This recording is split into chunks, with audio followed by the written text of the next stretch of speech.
Travel is more than just ticking off countries. It's about the people, the culture, the food, the moments.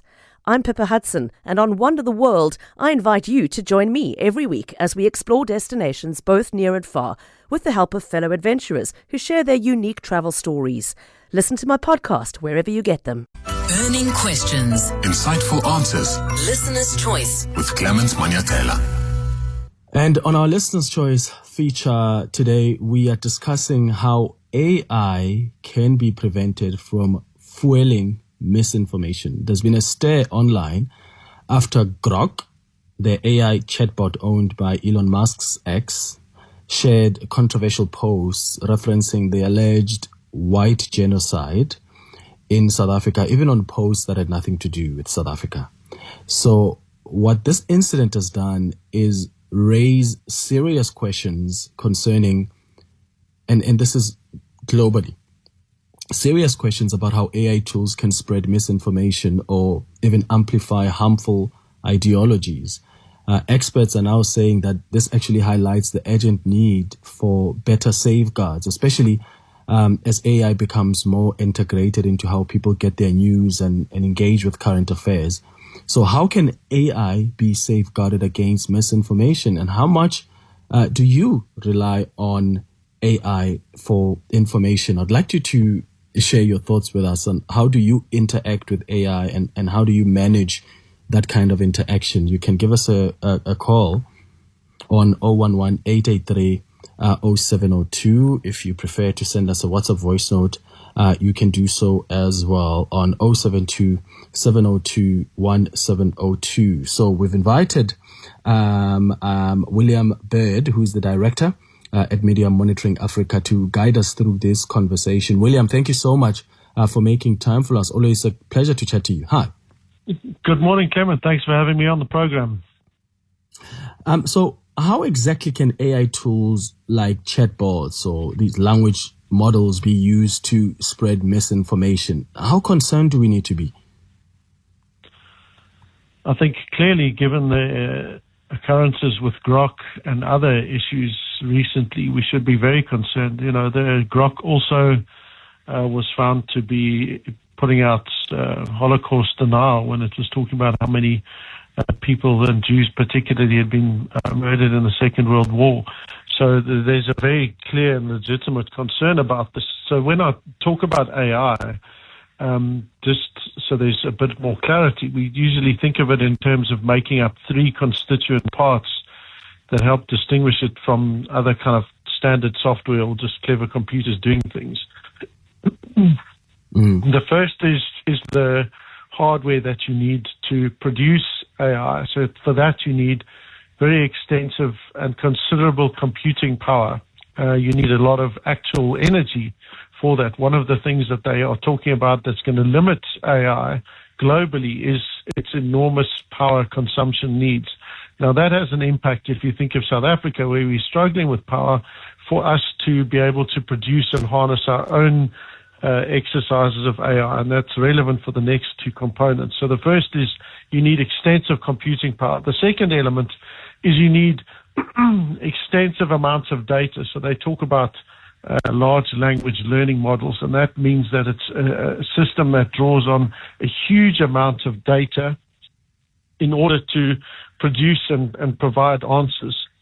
And the third element, is that you need for AI is, of course, your algorithms and your which are the kind of things that run through questions. Now, if you put rubbish data in other words, if you give a system that says that climate change doesn't exist and you just feed it with nonsense that's unsubstantiated and unverified, you're going to come out with nonsense. And so whatever you feed into that machine, put rubbish in, you're going to get rubbish out. So the first area where mis and disinformation can be actively spread through AI is through poor quality data. The second core area is through someone interfering or telling the algorithms how to use or make sense of that data. Bear in mind, it's not a live thing. It doesn't know what's good or bad. It's based on what it's learned and what you keep telling it to do. Now, what we saw with Grok was it said someone had gone in and told it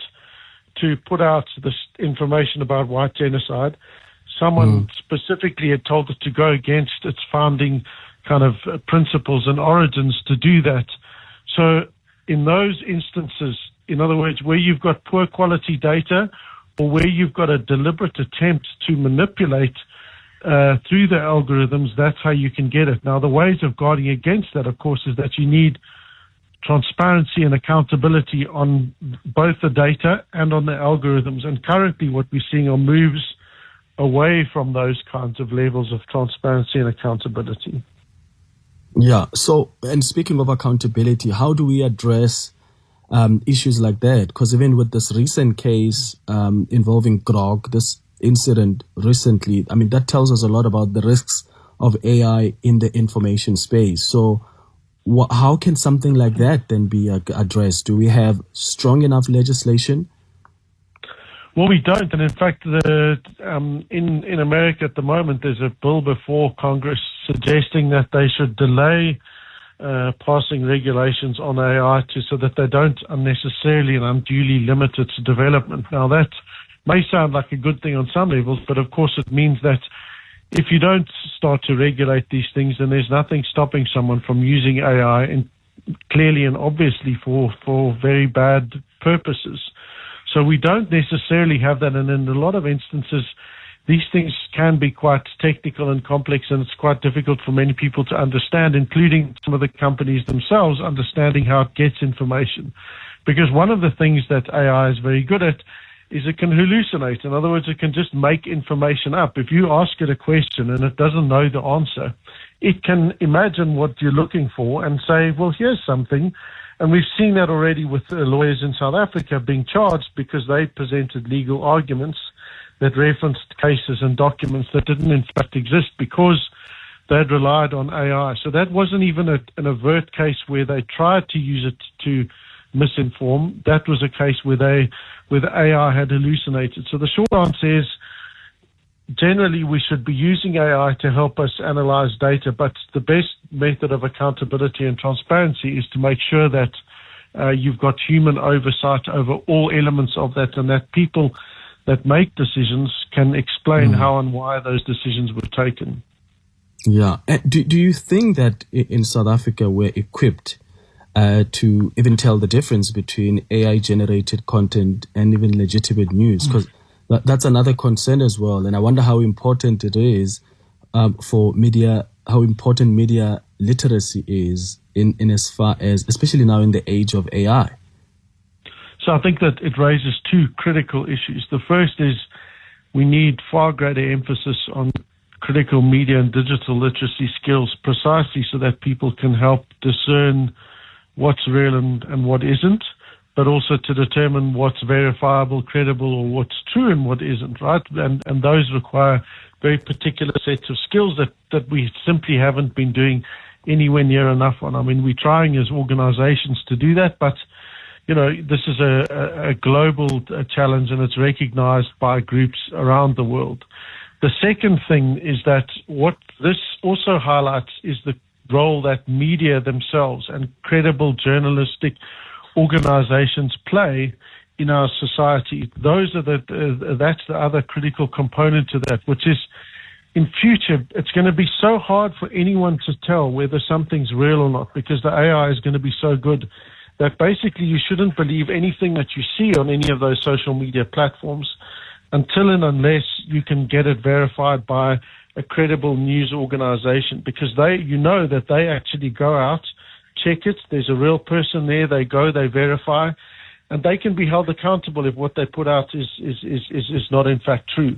So it highlights both the need for people and the public to act and be skeptical about what they see, but also it highlights the critical role that news organizations play. And of course, those actors who are seeking to destroy democracy or seeking to undermine and push particular narratives are also tend to be the ones who then attack media and call them fake news and those kinds of things. Yeah. Well, what do you think South Africa needs to be doing right now to put those necessary safeguards in place around AI and disinformation?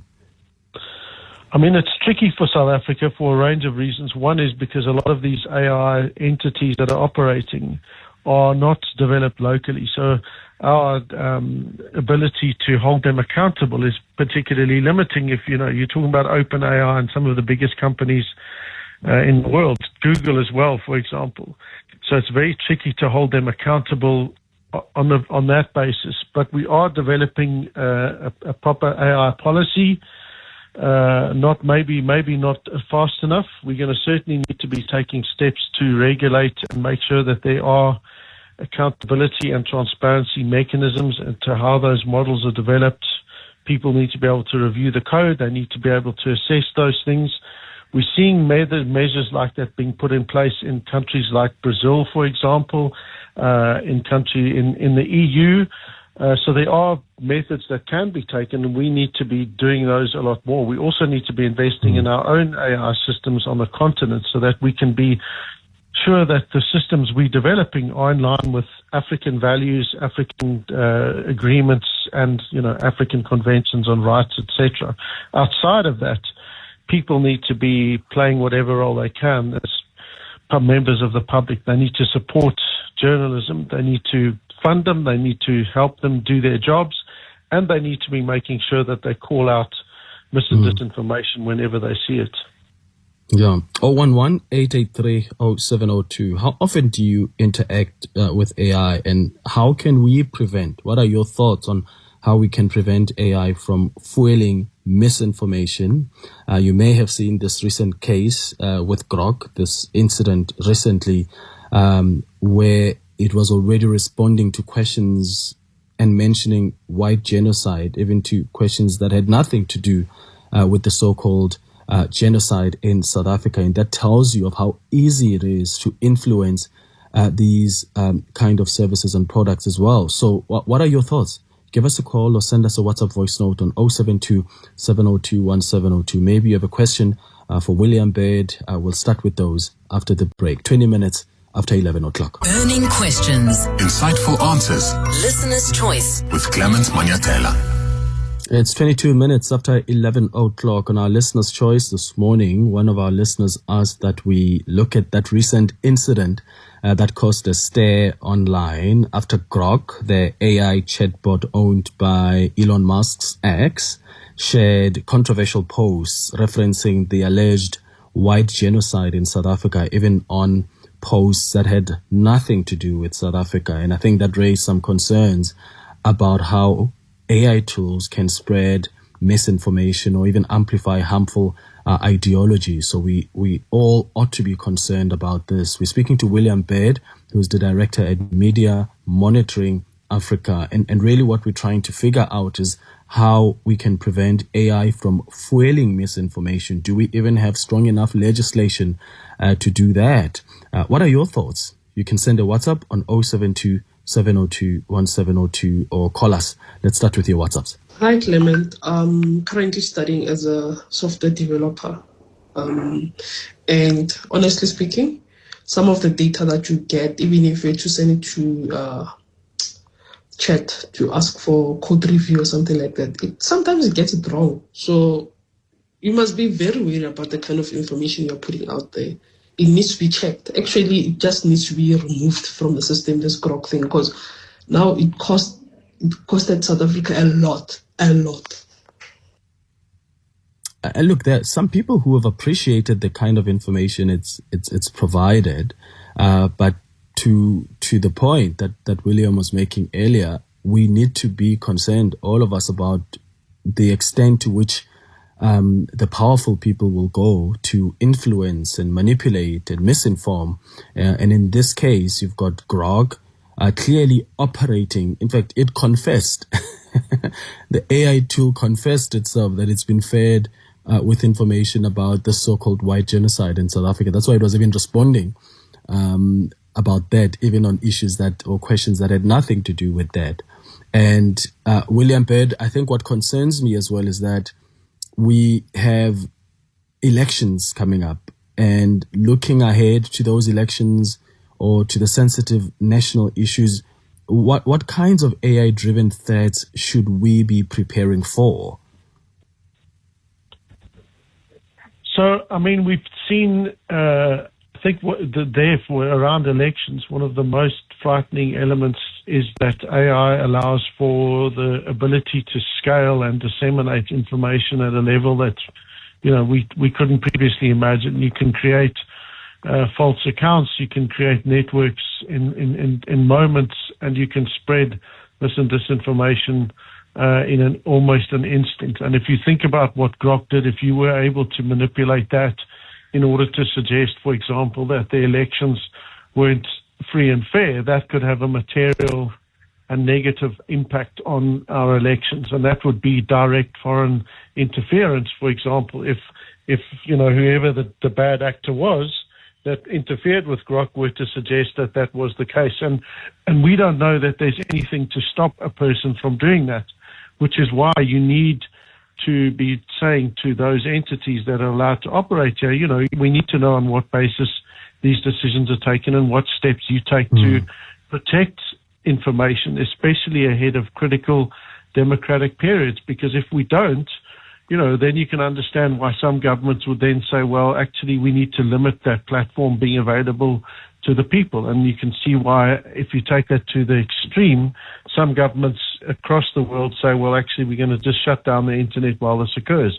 Obviously, that's an extremely negative and disastrous thing to do. But, you can see why, if people are going to use it to negatively impact elections, they could easily do that. So because AI is getting faster and much better, it's very easy to then also use it to manipulate videos. You could have President Ramaphosa saying that, he's offered several Boeing 747 jets to President Trump, and, he's doing that in order to fly out terrorists to help kill even more white people. And that would be done in such a convincing manner that it would be very hard for people to say that that wasn't in fact him. So there are a number of critical areas where there are very real concerns about how AI is used. But outside of those kind of media senses, there are issues of algorithmic bias that are occurring around the world that, for example, feed racist stereotypes. Remember I said it's depending on the algorithms.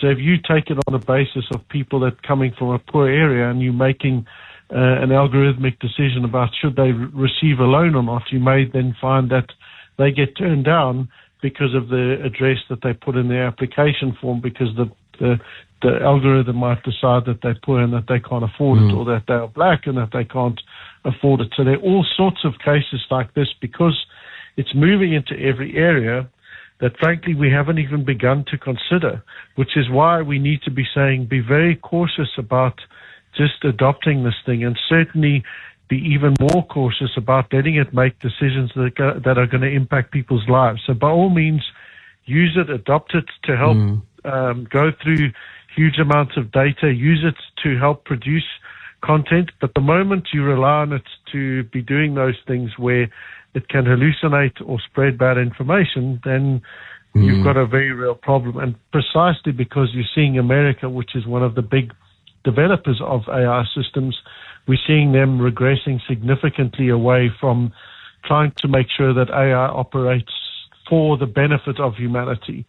Former President Biden passed several, I think it was a presidential proclamation about AI and setting out general principles. And it was interesting that one of the first things that President Trump did when he got into office was revoke all of those, which effectively took away the guardrails from AI. So we are increasingly at risk because of the fundamentally dangerous actions that President Trump has taken.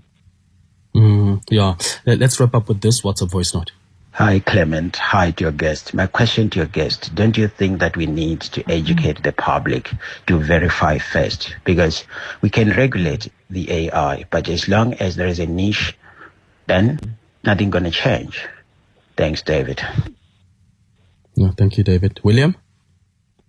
Beautiful points. People need to be skeptical of what they do. They should be listening to your show. They should be consuming news from credible news organizations, public broadcasters, community media, anywhere where they adhere to professional standards of journalism. And then if they see things that are dodgy, they need to report them. They can report them in South Africa to Real 411.